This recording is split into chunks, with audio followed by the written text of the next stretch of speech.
LMD Magazine and EFM present Biz Talk, taking an in-depth look at today's biz landscape.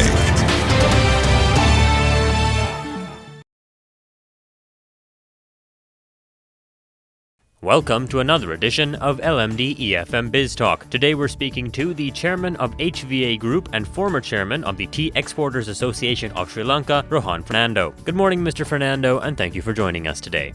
Thank you. Welcome. First of all, what is your opinion of the current status of the local tea industry?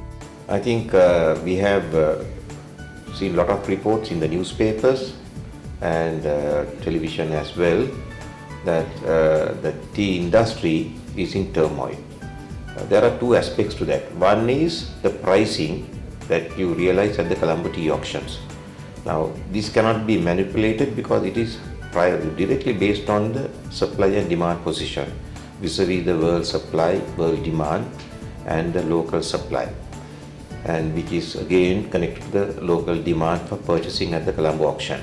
So what we have seen in the last few months, particularly toward the latter part of 2016 and up to now, a drastic drop in the production of tea due to various reasons. One primary reason being the drought, and the other is attributed to lack of fertilizer as well as weedicides. That's what the plantation industry says. Now, this has created the unprecedented demand in tea prices at the Colombo auction, which is not a realistic pricing structure, because if you take a kilo to kilo quality tea, quite a lot of good teas are available in the outside of Colombo at good valuable prices, but because we are deprived of importing tea for value, the pricing has gone up at the Colombo auction by creating a monopolistic situation, which in the short term may look good, but in the long term can have serious effects for marketing of Ceylon tea and Ceylon local. What measures can be taken to resolve the issues in this sector? Well, this is a subject that has been discussed, debated, argued and decided over, I would say, over a period of 10 years. And as recently as 2015 and 2016, we took this up very well as a tea export industry from the Tea Exporters Association, and we made it aware. We made the government be aware that to develop the tea export industry, that you've got to recognize that there are two specific industries under the umbrella of tea.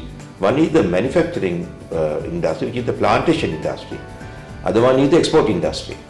Failure to recognize this is the primary problem that we are facing today, because for various political reasons and parties with vested interest, they would like to call this a tea industry. That was correct in the days gone by when the entire plantations were controlled by the agency houses, where they manufactured the tea and they had their trading arm in Colombo, which marketed the produce that came from their own plantations. But today, after the nationalization in the 1970s, there is a definite distinction between the tea plantation industry and the tea export industry. So tea export industry depends on the finished product of the plantation industry. This is the biggest problem that has caused this industry to get stagnant. From a industry that earned 1.5 billion US dollars at its best, now we are looking at a much lower figure. And under these circumstances, I cannot see any prospects for achieving this $5 billion we were talking about to be reached in 2020, unless the tea economy is liberalized and the export industry is allowed to do and go after the bigger market share that's available. What are the most lucrative overseas markets for Sri Lankan tea? Most of the overseas markets are depressed due to various reasons. One reason being the economic downturn we experienced in 2008-2009 period has still not recovered fully, and people are cutting down on consumer extravagance. That is one problem. Other thing is the restrictions imposed on some other countries, like sanctions on in Russia by the Western countries, and the turmoil in the Middle East, starting from the Arab Spring that erupted in Egypt, which has now spread to most of the Middle Eastern countries. These are the effects that we are seeing affecting our most traditional markets, global markets. Now, one sector that has not got disrupted by all this is the eastern sector, or the eastern hemisphere, covering the markets in Japan, Taiwan, then China, Korea, Singapore, and some of the other Eastern Bloc countries. Eastern Bloc, when I say the Eastern Hemisphere countries, those countries are still very much, capable of buying good Ceylon tea at a premium price. But that is only a small segment. Our biggest markets are in the Middle East, Russia, Ukraine. That is where our biggest markets are. We lost some of our traditional markets like the European Union countries and Pakistan, again due to this pricing situation that erupted somewhere in the 1970s. So to regain these markets, we need a vast range of teas at prices that are compatible with the ongoing marketing conditions in the global shelves. If not, we will get cornered into marketing pure Ceylon tea in the niche segment. And amongst the teas that we have in Sri Lanka, which we produce about 300 million kilos per annum, only 1/3 can be classified as the unique pure Ceylon teas that cannot be matched.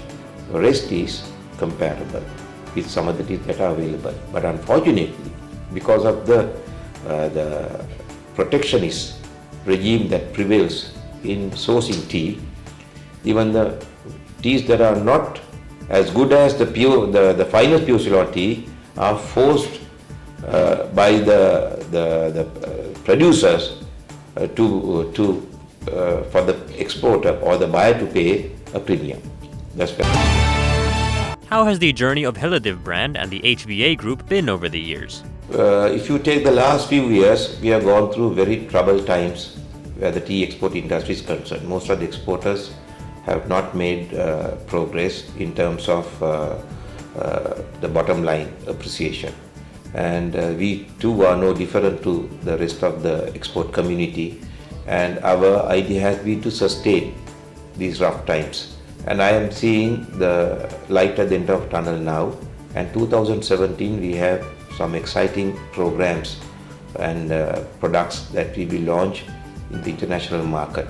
Some are consumer items like beverage, and some are non-beverage items.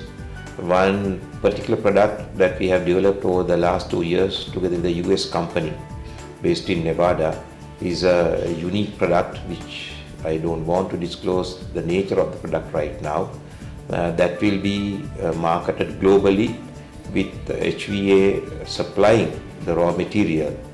It's a product mixed with a range of herbs that will be supplied to the US to manufacture a unique product as an alternative to a widely used product in the world. And we hope to activate this particular export item during the course of this year. And also, we are the pioneer of the iced tea in Sri Lanka, introducing another range of iced teas to the local market at a very affordable price. We can afford to do that because we do the entire manufacturing, extraction manufacturing in our own plants. So that is one other area we are expanding. Then we are also developing a range of herbal tea products.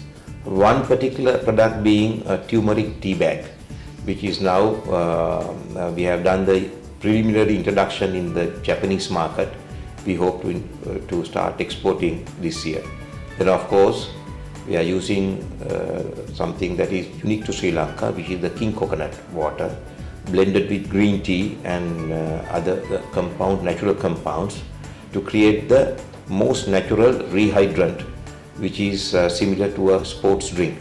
That is being tested right now, and we are awaiting the test reports from the ITI and the other registered institutions before we make our claim as the most natural sports drink made in Sri Lanka.